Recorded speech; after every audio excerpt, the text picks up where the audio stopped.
Don't think, oh, it's prayer, obligation, I really must, I really should. That's just going to turn you off. Think about relationship.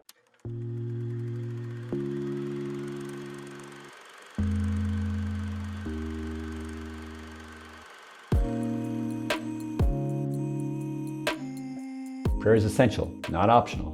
When Jesus says pray, it's not just a suggestion or, if you want to be in my gang, then you have to do this. This is, okay, I made you, and this is one of the things you need to do in order to be you. This is essential to being human. So it's pretty important that we get that. But of course, we don't always feel that it's essential, right? Like if our body is hungry, it lets us know. If we need sleep, our body lets us know. But when we need prayer, we're clueless. We don't feel it. We don't get hungry. Maybe we'd have slight pangs of guilt if we were raised in a family where that was really encouraged, but we're really fine. Our health isn't affected, etc. So why would we pray? The world doesn't end, doesn't blow up when you don't pray.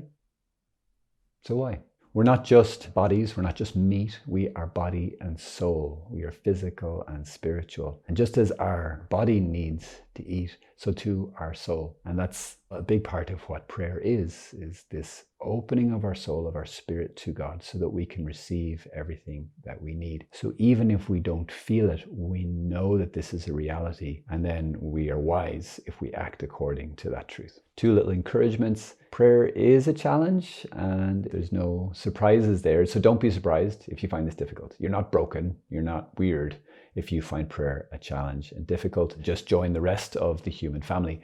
But the more you do it, the more you will love it, the more you will get from it, and the easier it will become. Also, God is super, super there to help us. You're not on your own in this. As soon as you make that step of effort, oh, help me to pray, He will so help you and strengthen you and make this a delightful thing for you. How to get prayer up the priority list? Well, start by thinking that this is not prayer. Don't think, oh, it's prayer, obligation, I really must, I really should. That's just going to turn you off. Think about relationship. Think about connection with the most loving being that you've ever met. When we think about hanging out with the people that we love and who love us, more importantly, we totally want to do that. Like, oh, I can't wait to talk to so-and-so. That's how prayer how it can become. It should be, in fact, the most delightful thing that you do. So let's start from that place of, okay, this is a relationship that God really wants. He's going to help me do it. So like any relationship, it's a mix of effort and reward, but emphasis on the reward. What you invest, you will get out. We don't spend time with our loved ones just because we have nice feelings for them, but because we love them, we choose to spend time with them. But then when you do that, you get feedback, right? You get back something because of what you put in. So too with God. But we do need to grow in prayer. St. John Paul II, at the start of the 3rd millennium, I think it's the 3rd millennium, he wrote a letter to the church called Novo Millennio Ineunte, and he invited the church, he invited you and me to become masters in the art of prayer. Now, to learn something like this, to learn prayer, it does require some discipline and effort to form a habit, a good habit of prayer. 2 things to beware of. Number 1 is when St. Paul said pray at all times, we can sometimes be tempted to think of that as, oh, so prayer is just like, hanging out generally with God, like He's in the same room, but we don't necessarily talk all that much. I'm making the dinner, but I'm making it with God, and that's prayer enough for me. Well, okay, but you actually need to sit down and talk to Him. Just like, if you're married and you're living with your spouse, it's not just enough to inhabit the same space or to, eat a meal with them. You also need to say, how are you? How was your day? Tell me about yourself.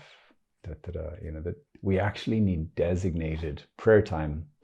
And then building around that can be this spending of the rest of our time with God. But firstly, let's start with the basic building blocks. The other trap that sometimes people can fall into is with listening to Christian music. Now, this could be a great form of prayer, but it does require your thinking, your brain, and your heart to be connected to it. Just having it in the background is not enough. Like any prayer of the lips, any prayer that we say, if we just say it and it doesn't touch our heart and our mind, it doesn't mean anything. So for you, perhaps Christian music might be helpful, but It needs to be as part of a designated, focused effort of prayer. Even if you do not want to pray, you actually still can. If you make the effort, just knowing, I really should pray. Okay, well, let me put a few things in place that will help me pray. And then when I start praying, the emotions, the feelings will come. So I would say get yourself a schedule, particularly get yourself a prayer schedule. So don't worry about the sleeping and the working and all the rest. First of all, schedule in your prayer time. Okay, when am I going to do some of this? And start small. Don't go, okay, I'm going to do an hour.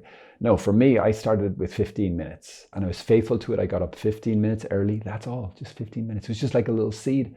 Got up 15 minutes early, just got a little picture, candle of Jesus. I got out the Bible and I would read the gospel for the day and just then sit with it and talk to him a little bit about what he was saying to me, or I thought he was saying to me. And over a year, that 15 minutes grew so much. So get yourself, okay, how long am I going to do? And when am I going to do it? And then build everything else around it.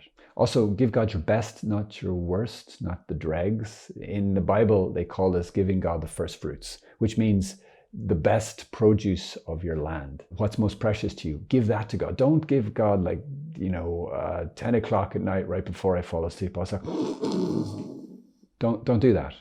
Give him the time you're most awake. Give him the time you've got the most mental energy, the most emotional energy. It doesn't have to be loads of time, but give that to him as an act of faith, as an offering, and it will be such a blessing for you. Okay, so that's the when you should pray, but then you need a where you should pray. Don't try and figure somewhere out every day new. Oh, I think I'll pray under the tree. I think I'll pray over here. Know where you're going to pray so that you don't have to worry about it. You're not going to be, and other people in your house will know, oh, no, that's where Father Columba prays at 9 o'clock every morning. So I'm not going to sit there right now. Get yourself a place, get yourself a time so that you don't have to reinvent the wheel. Get yourself a how. This is how I'm going to pray. Not this is how I should pray because someone said I should 15 rosaries. It's like, no, what actually way helps you to pray best? Pray that way, okay? Highly recommend. Pray as you can, not as you can't, okay? Pray in a way that helps you connect from the heart with God and that feeds your spirit, not something that you feel you really should do and you're just going to do because you feel guilty and you kind of hate it, but don't do that. Don't give up. Don't give up on God. Don't give up on yourself. That can be hard sometimes. We can beat ourselves up, feel like a failure. God is totally not surprised when we mess up with this and he is dying to forgive us. So if you do miss it one day or whatever, just say sorry and then just start again. That's all. So I hope this is helpful and I hope that your prayer life will greatly increase or that it will start, which is also a great increase. God bless you.